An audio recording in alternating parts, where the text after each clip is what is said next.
মন্দিরের চূড়া উদ্বোধন করলেন আগরতলা পুর নিগমের মেয়র দীপক মজুমদার। মহাষ্টমীর সকালে বিশেষ পূজার্চনার মধ্য দিয়ে নিখিল ত্রিপুরা মহানাম সেবক সংঘ পরিচালিত মহানাম অঙ্গন মন্দিরের নবনির্মিত চূড়া উন্মোচন হলো। চূড়া উন্মোচনের মাধ্যমে পূর্ণাঙ্গ রূপ পেল মহানাম অঙ্গনের এই মন্দির।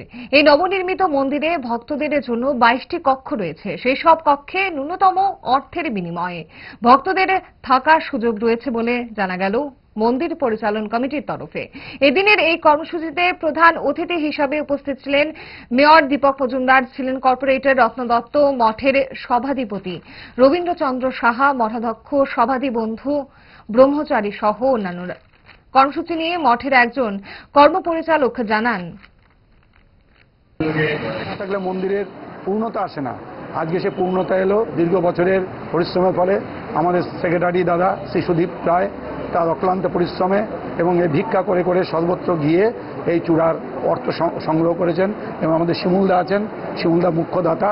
আমরা মনে করি সনাতন ধর্মের এই যে আইকন মন্দির, সেই মন্দির আজকে আগরতলা রাজধানীর মধ্যস্থলে একটা উজ্জ্বল জ্যোতিষ্কের মতন শোভা পাচ্ছে। আমরা সকলে আনন্দিত।